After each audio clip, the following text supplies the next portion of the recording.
Historiador, investigador, divulgador, columnista, bloguer, tuiter, tertulià en tota mena de jornades i un apassionat de tot el que envolta a València i als valencians. Avui Vicent Baidal ens visita ací a la Marsalà per a presentar el seu nou llibre, un llibre que acaba de publicar, titulat Vent de Cabília, històries de la història dels valencians. És este que tinc ací. Anem a saludar-lo. Molt bona nit, Vicent. Un plaer que estigues ací amb nosaltres. Hola, bona nit, encantat.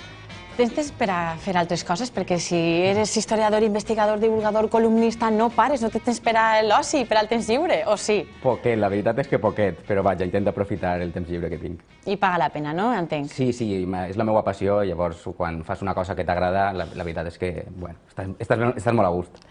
Solen haver molts investigadors, però pocs divulgadors. Vas veure tu ahir un buit i vas dir, això cal omplir-lo, o ja t'agradava el tema de la divulgació? Bé, no va ser tan voluntàriament com la veritat és que a mi m'agradava i simplement ha sigut una extensió del que jo feia. Però sí que és veritat que hi ha un buit, hi ha moltíssima gent en les universitats d'Alacant, de Castelló, de València, fent investigació molt bona. Hi ha, per una altra banda, un interès de la gent en la història valenciana, però no hi ha una connexió. Falta una miqueta de més presència de la història en els mitjans de comunicació i pot ser també en, no sé, podrien haver revistes, podrien haver programes de ràdio, programes de televisió, llavors sí que hi ha una espècie de buit. I per això jo crec que ha sigut un poc l'èxit dels llibres o dels meus articles de divulgació, perquè la gent estava esperant que algú es contara coses de la història dels valencians. Com i quan decidissis donar aquest salt en el món de la divulgació? Bé, va ser un poquet una extensió, ja dic. Jo tinc un blog que de fet es diu Vent de Cabília, que és un joc de paraules amb el meu nom, perquè amb les lletres de Vent de Cabília són les mateixes que les de Vicent Baidal, a més el meu cognom és d'origen àrab i llavors ve de la Cabília segurament.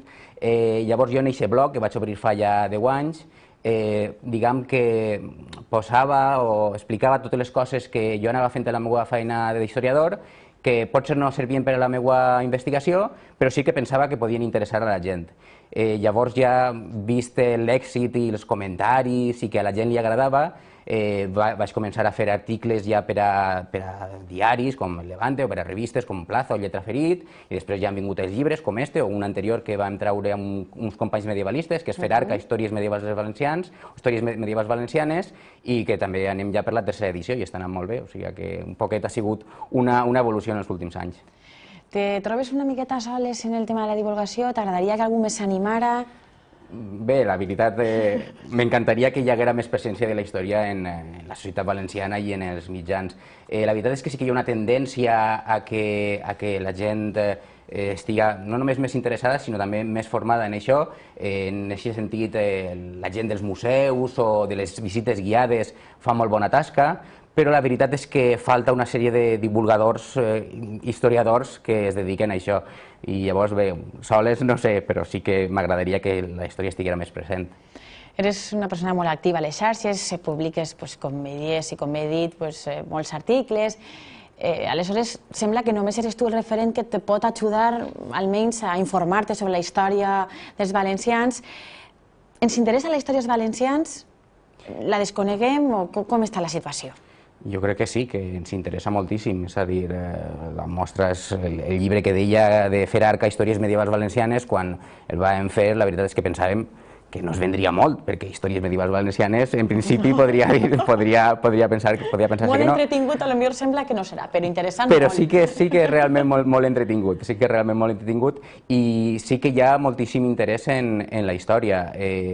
Jo crec, a més, que és un procés general. En els últims anys sí que hi ha hagut un procés d'autoestima, diguem, o de sentiment valencià que ha anat quallant i això implica un interès per la nostra història. Però encara queden molts llocs buits. Jo, de fet, ho noto quan començo a llegir publicacions teues que desconec tantes coses de la nostra terra i del nostre poble. On està l'errada? Quin ha sigut el culpable, si hi ha culpable? Bé, un poc, això ve de dos factors. Per una banda, en la pròpia formació dels ciutadans, la història no està molt present i menys encara la història valenciana. Normalment la poca història que es fa és universal o espanyola, que evidentment és necessària, però hi ha una mancança d'història valenciana. Això passa fins i tot en les carreres. En el grau d'història darrerament s'han llevat assignatures d'història valenciana. I per una altra banda, l'altra gran mancança és eixa, és la dels mitjans. Necessitaríem que en els mitjans hi hagueren programes d'història i que hi haguera una presència molt més gran. Llavors, si quan eixim de les escoles els ciutadans no estem formats en història i després ningú ens informa, doncs una miqueta això és la mancança que n'hi ha. Bueno, sembla que la cosa està canviant perquè tu, de fet, participes en molts mitjans de comunicació, també estàs avui així a Llevant de Televisió a la Marsalà, aleshores això és una bona notícia. Penses que si haguérem conegut millor la història, nosaltres o els nostres pares, la gent defendria o sentiria millor els colors, els nostres colors? Segurament sí, perquè en tota identitat és molt important l'explicació històrica. Quan sabem d'on venim i què és el que som, llavors ens podem sentir més lliures i sense pors el que som. Realment, vaja, en aquest cas som valencians perquè Jaume I va fundar un regne fa 8 segles i 8 segles d'història al cap i a la fi pesen molt. Llavors sí que el coneixement sí que ens ajuda a sentir-nos més a gust en la nostra pròpia identitat, que en aquest cas la valenciana, una part d'ella. Com es deia als espectadors, ell venia així a contar-nos el que fa, però també a presentar-nos el seu llibre, com tinc així, és Ben de Cabilia, històries de la història dels valencians. De què tracta aquest llibre, Vicent? Bé, són històries separades, són quasi 30 històries de la història dels valencians des del segle XIII fins al segle XX. I llavors pots trobar coses, no sé, curioses, com poesies picants en llengua valenciana, o personatges històrics valencians, alguns més coneguts, com Blasco Ibáñez, Nicolau Primitiu, Constantí Llombart, però altres menys coneguts, com Maximilià Llosa, que era un lletraferit castellonenc que diuen que era un dandi entre llauradors, perquè tenia aquesta pose de dandi, i també altres històries curioses, però intenta sempre que ajuden a explicar a la gent què és el que hem sigut i per què la història ha canviat al llarg del temps i per què fins i tot som com som i a voltes hi ha tantes diferències entre nosaltres. Tot això té una explicació històrica i està en moltes d'aquestes històries, però fins i tot, ja et dic, això s'explica a través de coses com, per exemple, hi ha la història de l'illa de Formentera, que va pertànyer a un cavaller valencià en el segle XV, llavors l'illa de Formentera estava totalment despoblada i pels servicis prestats a la monarquia d'aquest cavaller, el rei Alfons el Magnànim, en ple segle d'or, el segle XV, li la va donar a un cavaller valencià per a que la poblara. Finalment no la va poblar i això va passar ja després a mans dels ibisencs, però qui sap si avui en dia en Formentera podrien parlar en accent valencià, si la història hagués sigut d'una altra manera. Bueno, pues el Breixa raó i no ho sabem que ens agrada tant als valencians i a illa, no? Perquè normalment se pobla de valencians. Des de l'edat mitjana fins a la contemporània se'ns han perdut molts personatges pel camí, perquè comentaves que així al llibre, sí, anem a veure a Blasco Ibáñez, a gent molt coneguda, però uns altres importants i rellevants que desconeguem. Sí, totalment. Hi ha moltíssims referents, a més que havien sigut referents al llarg de la història valenciana i que en l'últim segle han desaparegut per complet. I, per exemple, sempre jo veig que tenim una mancança de referents femenins. Ara mateix, per exemple, estic assessorant un llibre d'història, no d'història, de divulgació també, que es dirà Il·lustres valencians il·lustrats, en què hi ha un centenar de personatges il·lustres dels últims 2 segles, que són valencians, i, per exemple, ens va costar moltíssim trobar dones, perquè la veritat és que ni s'ha estudiat la seva història, ni això, ni hi ha un coneixement. Llavors sí, hi ha una mancança. Per exemple, la primera alcaldessa d'Espanya va ser valenciana i va ser en Quatretondeta, en el comtat, en 1924. Quatretondeta, per exemple, i ningú ho sap. Llavors sí que el meu intent en aquests articles de divulgació històrica és també donar referents als valencians i explicar què hem fet en el passat. Però també afrontar d'una altra manera el futur, no? També es poden...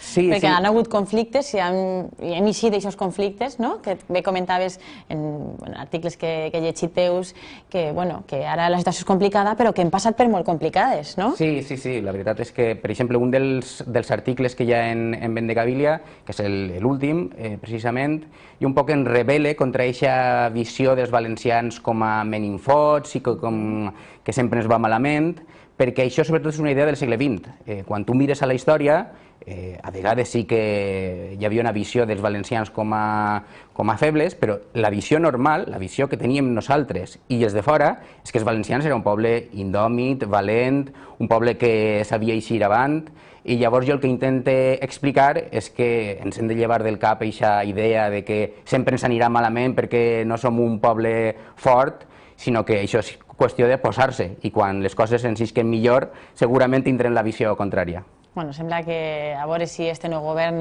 fa això, sí que se posa en marxa a canviar les coses, no? Sembla que sí, poquet a poquet, hi ha molta feina que fer. No és qüestió només dels governs, és qüestió No, és que és de tots, sí, ja sé sí. que parlaves de tots, però bueno, com així el problema que tenim és polític principalment, També. perquè portem ahí una rastra important. A banda d'escriptor, de tot el que ens està contant Vicent, també eres editor, tens la teua pròpia editorial amb altres companys, no eres soci, l'editorial Drassana.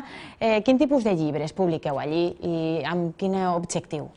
Sí, vam començar realment fa poc, vam començar fa un any, però la veritat és que hem publicat molt, hem publicat ja 14 llibres en este any, i un poc la idea és publicar llibres de tema valencià, ja siguin en valencià sobretot, però també en castellà, i no sé, tenim des de divulgació històrica fins a sexe en valencià, fins a cuina, tenim un llibre de la cuina al Cabanyal que està anant molt bé, farem pronte cuina a la Safor, també tenim un thriller ambientat en la ruta del bacalao, un altre thriller sobre el furt del Sant Calce de la Catedral de València, no sé, un poc és oferir una sèrie de llibres que potser tampoc estaven en el mercat editorial valencià i que la veritat és que també han sigut rebuts amb molt d'interès per part dels lectors. Sembla en principi que dius que és per a un sector minoritari, però després té bona acollida, bona resposta per als lectors, i aleshores jo penso que això també vos anima a continuar editant més, no? També teniu demanda i van autors que vos criden a la porta, no? Sí. I us diuen, per favor, a veure si podeu editar aquest llibre, però vosaltres no sé, en porteu cap tipus de benefici com a editors, no? Bé, diguem que els editors fundadors no estem ahí pels diners, sinó per publicar llibres, però sí que l'editorial és un negoci i, vaja, si no, no es podria mantindre. I la prova és que estem publicant tant perquè podem... Perquè dona resultat i que funciona i que activa l'economia, clar que sí, com ha de ser. On està ara mateix immers Vicent Baidal? Bé, ara mateix, en la meva faceta d'historiador, d'investigador d'història, estic a la Universitat Pompeu Fabra, tinc un contracte d'investigació allà, i llavors, diguem que he estat molt de temps fora, he estat... A Oxford, no? Sí, vaig estar 7 o 8 anys fent el doctorat a Barcelona, després a Sevilla, després a Florència, després a Oxford, ara tornaré a Barcelona i espero que en un futur pugui tornar a alguna universitat valenciana. Això per una banda per la faceta d'historiador. Per la faceta de divulgador, continuo publicant articles de divulgació en el blog, en el diari Levante mensualment, en revistes. I finalment, en la faceta d'editor, bé, doncs en este Nadal vindran uns quants llibres, també vindran 6 o 7 llibres, en els quals estem treballant per a que isquen. Jo, de pensar-ho, no sé on traus el temps, t'admiro moltíssim, i a més han de saber que també té una filla, o sigui, aleshores també és pare, per tant, ha de dir-nos quin és el secret per a... Jo penso que té més de 24 hores el dia, segur. Bueno, alçar-se pronte i tindré molta col·laboració de tots els que m'envolten. Per a aquelles persones que encara no s'ha quedat clar, què els diries per a que es compren Vendegabilia? Bé, que si els interessa o la història o els valencians, tenen estima pels valencians, crec que és el llibre ideal. A més, com són 26 històries diferents, es lligen molt ràpidament, de manera molt entretinguda, i jo crec que són molt interessants i de moment el que m'han dit la gent que l'ha llegit és que hi ha molt bones sensacions.